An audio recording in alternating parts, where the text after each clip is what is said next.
Assalamualaikum dan selamat petang. Hari ini kita bersiaran langsung dari 3M Auto Workshop yang terletak di belakang Maybank Alam Mesra. Hari ini kita ada satu customer Alza. Masalah dia ialah bunyi berderung, tapi tayar tidak berapa laju. Maksudnya bunyi dia lebih, tapi putaran tayar tidak ikut, tidak berapa seiring. So bila kita cek dan kita suspend memang kelas leading ada masalah. Ya, setelah kita cek apakah masalahnya kereta, ialah kita tengok bukan setakat kelas leading dan kelas kabel ataupun kelas bearing yang bermasalah, tetapi flywheel pun jadi bermasalah. Kenapa dia bermasalah? Karena benda ini terlalu lambat sudah untuk di repair. So kita tengok apa yang terjadi dengan ini kelas leading Alza, ya. Oke, kita tengok dia punya bekas habuk clutch tuh, memang dia sudah habis haus. Dan kita nampak di sini, ini kelas leading ini namanya kelas leading. Yang ini nih kelas cover. Yang ini nih namanya kelas bearing. Yang ini namanya flywheel. Ini flywheel. So, yang pertama kita tengok kelas leading tinggal besi. Dia sudah makan, ya.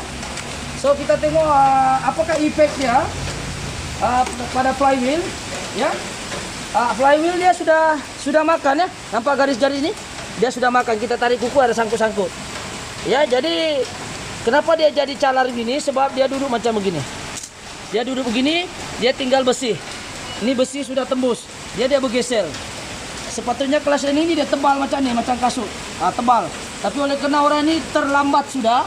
Bila dia terlambat, maka besi yang ni touching di sini dia akan mencederakan flywheel.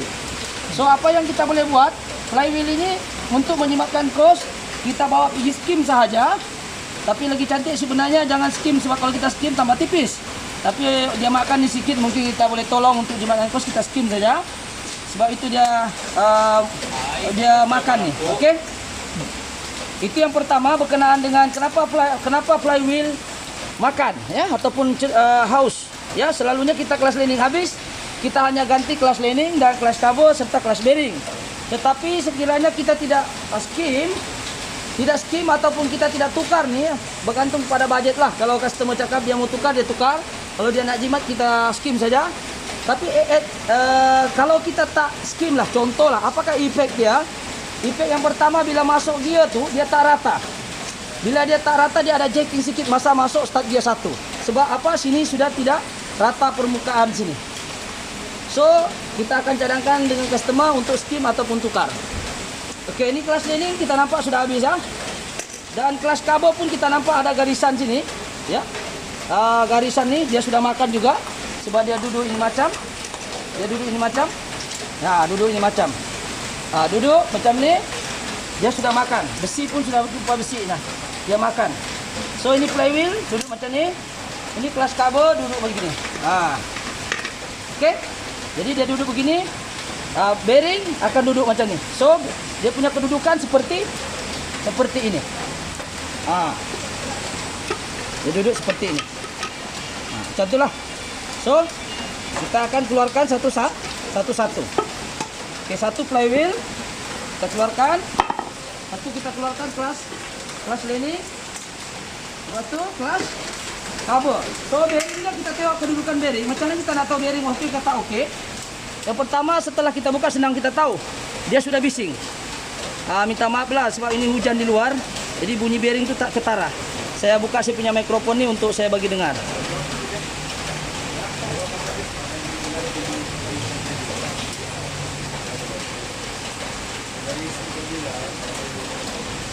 Okey, kita bagi mikrofon ni untuk dengar. Dia bunyi bising. Okey. Yang kedua, untuk mengetahui kelas bearing masalah, dia punya efek macam ni. Bila kita tekan ketika pemanduan, bila kita tekan kelas pedal kaki, ya, bila kita tekan clutch, dia hilang. Bunyi macam tu. Dia hilang. Tapi bila kita lepas kelas, dia akan bunyi balik. Itu menunjukkan kelas bearing bermasalah. Jadi bila begini benda itu sudah rusak, sebaiknya bawa ke workshop yang berdekatan dengan anda untuk kita repair, untuk mengelakkan masalah yang lagi besar. So itu saja perkongsian pada hari ini.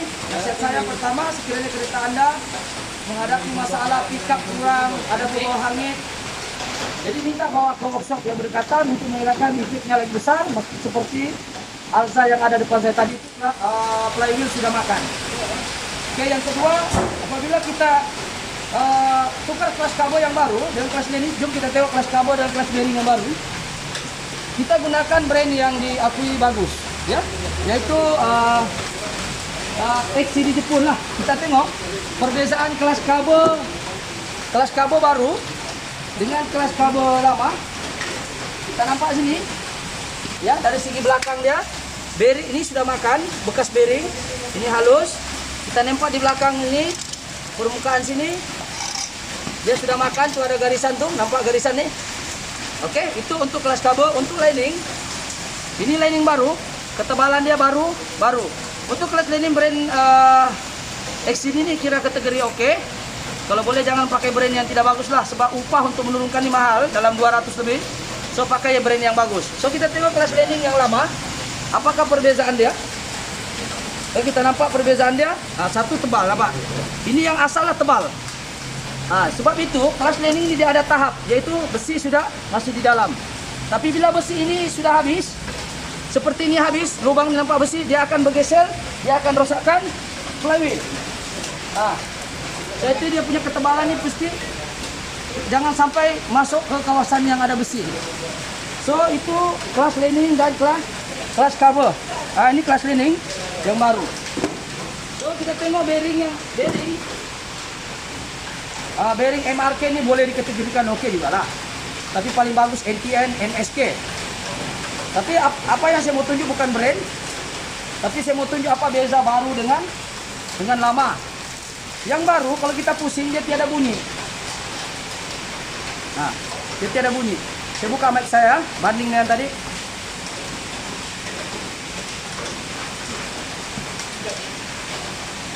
Tiada bunyi ya. Ini menunjukkan bearing bagus.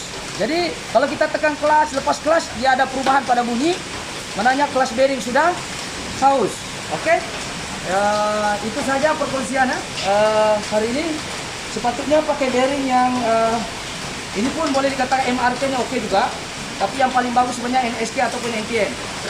Ya, untuk mengelakkan bearing cepat haus. Sebab kita dalam satu hari saja kita pijak kaki, pedal kaki, dia akan touching di sini. Ini dia punya cara, ini dia duduk macam ni. Bearing macam ni kan. Ini. Dia duduk begini. Sepanjang jalan ni asal kita tukar kelas dia akan duduk begini. Bayangkan bearing ini menghadapi beban yang sangat tinggi. Jadi kalau kita guna brand yang tidak bagus, dia cepat rosak. Untuk tukar bearing ini dia kena turun gearbox lagi satu kali. So dia menyusahkan pengguna. Jadi guna brand yang bagus. Oke? Itu saja perkongsian pada hari ini ya, perbandingan antara baru dengan tidak. Apakah tanda-tanda kerusakan pada kelas lining? Dan apakah efeknya sekiranya benda ini dibiarkan berterusan? Mungkin kelas lining, kelas kabo, kelas bearing sahaja ditukar, tapi oleh karena dia lambat tukar, kita nampaklah ya habu-habu. Dari mana datangnya habu ini? Daripada kelas lining, daripada sini, nampak nih? Daripada sini ini habu semuanya. So kenapa dia boleh jadi begini? Ini satu disebabkan oleh faktor pemanduan. Mungkin dia ini selalu tukar-tukar tangan ataupun kaki yang tidak berapa lepas kaki. Dia lepas masuk dia, tapi kaki masih touching di clutch. Dia menyebabkan dia tidak seberapa grip. Bila tidak seberapa grip, maknanya dia tergeser-geser begini. Sebab itu bila kita lepas clutch, pastikan kaki jangan tekan. Bila kita tekan dia akan menghasilkan seperti ini. Jadi jangan kita masuk clutch tu kita lepas sedikit. Kalau nak lepas betul-betul. Faktor kedua kelas lining ialah selain daripada pemanduan yang tidak berapa pandai, mungkin tak maaf cakaplah, bukan kata dia tidak pandai, tapi ini adalah faktor. Yang kedua ialah faktor pergerakan jalan itu sendiri, yaitu jam. Selalu tukar. Jadi mungkin dia masa time tukar itu kelas ini panas dan kaki pun mungkin lenguh. Jadi dia tidak perasan kali kakinya itu touching ke tidak touching. Jadi faktor jam itu mungkin mempengaruhi. Jadi kesimpulannya ialah pertama, gunalah brand yang bagus. Yang kedua, sekiranya ada bunyi lain-lain, bawa ke bengkel berdekatan untuk mengelakkan masalah yang lagi kritikal. Oke, itu saja. Sekiranya video ini memberi manfaat, bolehlah subscribe, like, and share. Oke, terima kasih.